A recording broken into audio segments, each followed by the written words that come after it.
Galatians chapter 1 now, and verse number 21. I continue where we left off on the radio on yesterday. In verse 21, now the things which I write unto you, behold, before God I lie not. Afterwards I came into the region of Syria and Cilicia, and was unknown by face unto the churches of Judea, which were in Christ. But they had heard only that he which persecuted us in times past now preacheth the faith which he once destroyed, and they glorified God in me. When I left the radio yesterday, I was pointing out the matter of Paul and Paul's time in the region of Syria and Cilicia. And this is about an 11-year period of time. There are not a lot of details that are given about Paul's work and this 11-year period in Syria and Cilicia. Of course, the matter of Syria, the church that sent Paul out was Antioch, the church at Antioch in Syria. So the headquarters is now moved from Jerusalem, a Jewish headquarters, now to a Gentile country and a Gentile city, being headquartered in Syria. So there was a period of time in which Paul and Barnabas, they are identified and sent out in the 13th chapter of the book of Acts.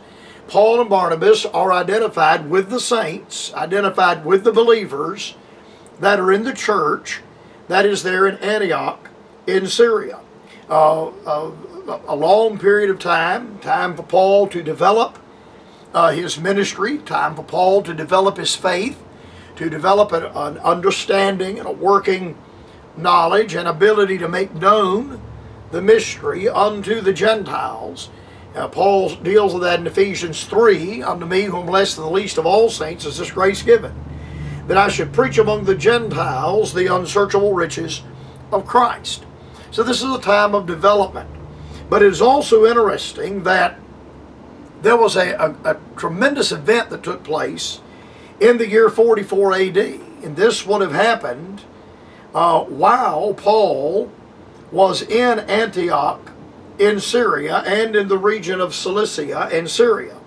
This event was the matter of the Olympic Games. And these games were organized in Antioch in the early autumn of the year 44 AD, putting Paul there when these Olympic Games were held. Now, this festival affected the whole of the Roman Empire, and of course it gathered representatives of the Roman Empire from all of the cities of the Roman Empire. So you had cities in southern Europe, you had cities that would have been up around the Black Sea, and countries from Greece reaching east over into Russia, all of the region of the Middle East, what is now known as Iran, Iraq, Jordan, Lebanon, Syria, Israel, all of those countries, Egypt, would have been involved in this matter of these Olympic Games. And it brought a tremendous number of people together, tens of thousands of people from all over the Roman Empire. It's also interesting that the Jews not only witnessed the Olympic Games, but that the Jews also participated in the Olympiad in that day. In fact, one writer states that the Jews of all nationalities, now there were Jews that were in Italy and in Rome, and Italian Jews, and there were Jews that were in Greece, Grecian Jews. There's always been a large conglomerate of Jews in the Ukraine, in Russian territory north of the Black Sea. The Jews from all of these nationalities, and some Jews were competing against other Jews. You would have a team from Italy competing against a team from Greece, competing against a team from the Black Sea region, competing against a team from Israel, competing against a team from various and sundry countries. Jews of all nationalities won a total of 105 gold medals. They won slightly fewer silver medals and slightly fewer bronze medals. The Jews excelled in gymnastics, they excelled in swimming, they excelled in fencing and sword fighting. They also favored the power events such as wrestling and boxing. And it is an allusion to this that the Apostle Paul makes in 1 Corinthians chapter number 9. Now I want to say something at this particular point. I like sports. I'm not a sportsaholic. I'm not a fanatic about sports. But I enjoy watching this past fall. I enjoyed watching the Major League Baseball and watching the division playoffs and then the National League and American League playoffs and then the World Series. And I enjoyed watching all of that. I enjoy various and sundry sports. I don't watch football now at all, professional football, since the thing about the flag came up. I'm just not going to look at that. I don't watch basketball, professional basketball. I'm just not interested in it. And then I'm not going to watch it now after the NBA's position against the freedom fighters there in Hong Kong that are wanting to be taken over by the communist government of China and lose their individual liberty. In fact, Hong Kong is more free as a state, is more free than the United States, and that is based upon a conglomeration of ordinances and laws.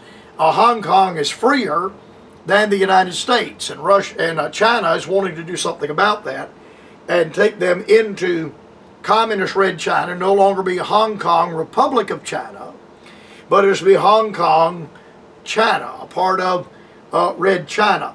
And since the position of the NPA is pro-communist regime and pro-Chinese communist regime, they can just have it. You know, I'm not going to spend any time watching that. Having said that, I am not against sports. I'm not anti-athletics. I'm not anti-games. I think it's good for children to participate in organized sports, and I think it's good to have winners and losers in the ball games, and I don't think it's good to give every child a participation trophy. I think it's sometimes a good thing for people to be cut from a team. Years and years ago, I had an opportunity to play college baseball. My dad had a college baseball scholarship. My brother had a college baseball scholarship. And my 9th grade year in high school, I was cut from the baseball team. And I had worked very, very hard, and as not only a ball player, but as a student of the game, a student of baseball, and a student of hitting, a student of catching. I caught, and I was a student of that position. I wanted to learn everything I could learn about running that particular position. And I was cut my 9th grade year, and I was explained to me that only 10th, 11th, 12th graders would play on the high school baseball team. That was the only time, that year was the only time that rule was ever enforced. It was the only time that rule was ever enforced. But it made me more determined in that year that I did not play high school baseball because I was cut from the ball team. I still played 54 regulation baseball games, not pickup sandlot. I played 54 regulation ball games between playing Babe Ruth baseball and semi-pro baseball that year. I was determined that getting cut from that team made me more determined to excel, to be so good at it that I could not be cut. And if I was cut and was better than some of the players that were starting, then it would become obvious to those around me. It made me more determined. I'm in favor of organized sport. Now, having said that, the Apostle Paul apparently was in favor of organized sports as well. The Olympic Games that were in Antioch in Syria in AD 44, it is obvious that Paul makes a direct reference to some of the events that went on in these Olympic Games in 1 Corinthians 9:24 through 27. Know ye not that they which run in a race run all, but one receiveth the prize? So run that ye may obtain. And using the analogy of the sporting event of running, Paul makes an analogy of that concerning the Christian race and the born-again believer running in a race for the Lord. Then he says, so run that ye may obtain. And every man that striveth for the mastery is temperate in all things.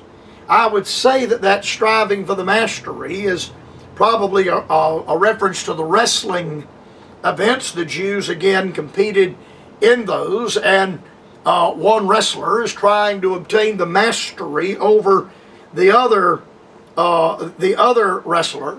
And obviously, when we say temperate, they immediately think about eating and drinking. But the way that the wrestling match it unfolds, the moves and holds that are made, and the way that you develop the wrestling match, all of that has to be involved in this matter of temperance in all things. Now they do it to obtain a corruptible crown, but we an incorruptible. I therefore so run, not as uncertainly. I'm running in a race. There's a definite parameter. There's a definite objective. There's a definite goal. So fight I, this would have to be a reference to the boxing matches, not as one that beateth the air. And a lot of times a boxer, when he's getting ready and loosened up, he'll shadow box. He'll beat the air, shadow box. That's what Paul is referring to. But I keep under my body and bring it into subjection, lest that by any means, when I preach to others, I myself should be a castaway. That has nothing to do with losing one's salvation, not at all. But being unusable, becoming unusable, be a castaway, becoming ineffective in my work for the Lord. Now that brings me to the end of my time today on the program. I'll continue by the grace of God tomorrow. I hope that you'll be listening to the Bright Spot Hour at that time.